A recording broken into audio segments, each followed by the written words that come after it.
Assalamualaikum warahmatullahi wabarakatuh. Nama saya Sipa Fitriah, saya dari Prodi PBA. Di sini saya akan menjelaskan tentang tujuan dan tanggung jawab pendidikan Islam. Pendidikan merupakan sasaran utama dalam membentuk pribadi yang beriman, berilmu, dan berakhlak mulia. Dalam Islam, pendidikan agama merupakan fondasi utama yang menuntun manusia agar mampu menjalani kehidupan sesuai dengan syariat Allah. Di tengah kemajuan teknologi dan tantangan global, pendidikan agama Islam memiliki peran penting untuk menjaga nilai moral, spiritual, dan nilai sosial. Oleh sebab itu, pemahaman mengenai tujuan dan tanggung jawab pendidikan agama Islam perlu dikaji agar pelaksanaannya lebih terarah. Rumusan masalah yang dapat dipaparkan berdasarkan sebagai berikut. Yang pertama, apa tujuan pendidikan agama Islam? Yang kedua, siapa saja pihak yang bertanggung jawab terhadap pendidikan agama Islam? Tujuan pendidikan Islam menurut berbagai tokoh pada dasarnya berorientasi pada pembentukan manusia sempurna, yaitu manusia yang seimbang dalam aspek spiritual, intelektual, moral, dan jasmani, serta mampu menjalankan fungsi kekhalifahan di muka bumi sesuai kehendak Allah Subhanahu wa taala. Yang pertama, menurut Naqub Al-Atos menekankan bahwa tujuan pendidikan harus bersumber dari pandangan hidup Islam, Islamic worldview, sehingga seluruh proses pendidikan diarahkan untuk membentuk insan kamil sebagai manusia yang utuh dan seimbang. Yang kedua, menurut Abdurrahman Abdullah dan Saleh Abdullah menegaskan pentingnya integrasi antara aspek jasmani, rohani, dan mental dalam mencapai kesempurnaan secara individu maupun sosial. Yang ketiga, menurut Muhammad Atiyah Al-Abrasi, merinci tujuan pendidikan Islam menjadi 5 hal.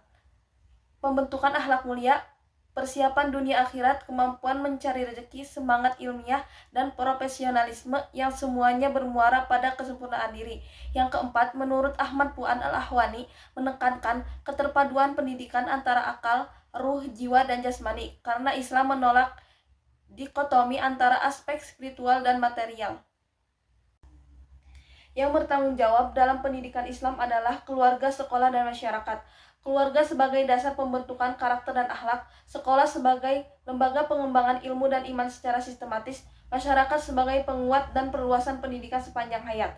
Ketiganya berperan penting dalam membentuk insan kamil yang beriman, berilmu, dan berakhlak mulia, sesuai dengan tujuan pendidikan Islam. Tujuan pendidikan Islam adalah membentuk manusia yang beriman, berakhlak mulia, berilmu, dan mampu menjalankan perannya sebagai khalifah di muka bumi. Para ahli seperti Naqib Al-Atos, Al-Abrasi, dan Fajrul Rahman sepakat bahwa pendidikan Islam harus mengembangkan jasmani, rohani, akal, dan moral secara seimbang untuk mencapai kebahagiaan dunia dan akhirat. Pendidikan Islam juga harus menanamkan nilai-nilai ilahiyah, menumbuhkan sikap kritis, kreatif, serta menyesuaikan diri dengan perkembangan zaman tanpa meninggalkan prinsip Islam. Dengan demikian, pendidikan Islam berfungsi membentuk manusia yang utuh, berwawasan iman dan takwa, serta bermanfaat bagi diri dan masyarakat. Pendidikan Islam di Indonesia berkembang dari bentuk informal seperti keluarga, masjid, dan pesantren, hingga menjadi lembaga formal seperti madrasah dan universitas Islam.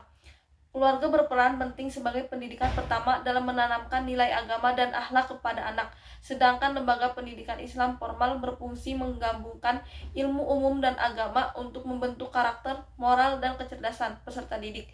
Dengan pengelolaan yang baik serta dukungan keluarga dan masyarakat, pendidikan Islam mampu mencetak generasi beriman, berilmu, dan berakhlak mulia.